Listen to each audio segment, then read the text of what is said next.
Welcome to our lesson about saving your sketch.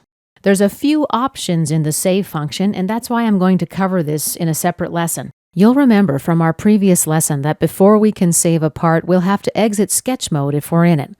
Let's double-click on Sketch 2 in the browser pane to activate it. Now we're in sketch mode. Click on the big green arrow, or right-click and select Finish Sketch to exit sketch mode. The keyboard shortcut for save is, as usual, Control-S. Let's cancel out of this for now. Now let's click on the Application menu button. Scroll down to Save. We've got two options here, Save the single active file or Save all open files. Both of these options will save the documents and leave them open. Let's use the first option, Save the active file. The Save As dialog window opens. Let's accept the default name and default type and click Save.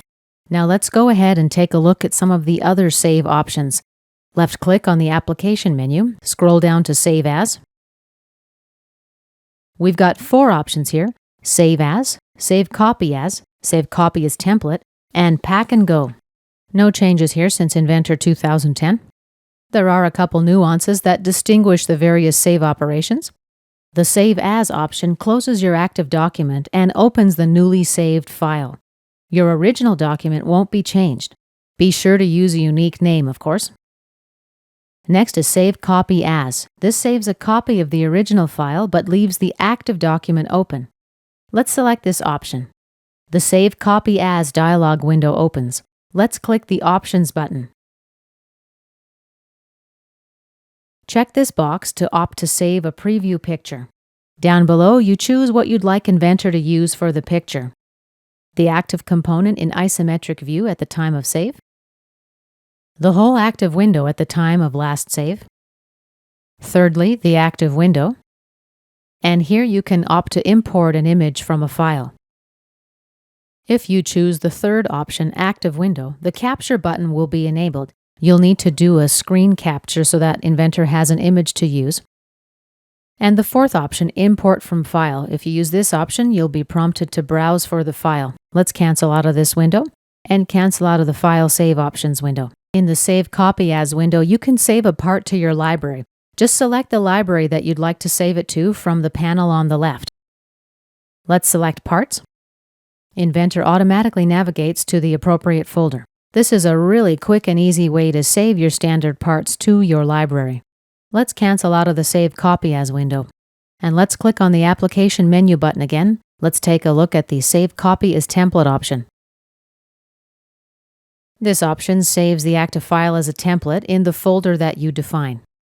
Inventor has navigated us right into the Templates folder by default. The original file, however, will remain open after you save. The File Save options for saving your copy as a template are the same as we discussed previously. Let's click on the Option button. Same window. Cancel out of this window. Let's give our template a name. I'm going to call it HexGen. And click Save. Now let's figure out how we can access our new template. Left-click on the Application menu button. And let's select New. New again. We're taken to the New File dialog window. Here's our new template. Let's cancel out of this window. Click on the Application menu again. Ooh, there's the save reminder again.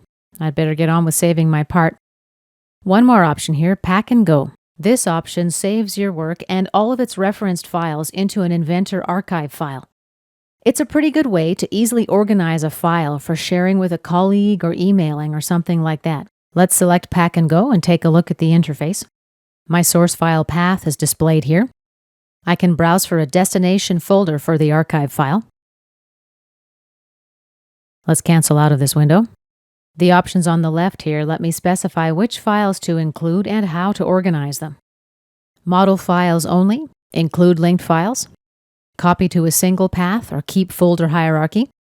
We can easily find the referenced files by clicking the Search Now button near the top of the interface. Inventor displays the referenced files in the results window below. The lower portion of the window concerns referencing files. Let's click this Search Now button to locate any files that this part references. And the Pack and Go referencing file results window indicates that there are none found. And let's close the Pack and Go interface now. Let's take a quick look at the Save options in the Application Options Editor. Tools tab, Options panel, click on Application Options. Let's go to the Save tab. We've got just a few options here. And remember, these are program-wide settings. They're not just unique to this file. Prompt to save for recomputable updates. If you try to close a file without saving it, Inventor prompts you to save, and that's always true if you've changed design info in the document. But some system-level changes that don't contain or lose any of your design data can be recomputed later if they're not saved, so you may not want to prompt for a save for these. Next is the Prompt to Save for Migration option. Inventor data is only migrated with new releases, and once you've migrated your files, older versions of the software can't open your file.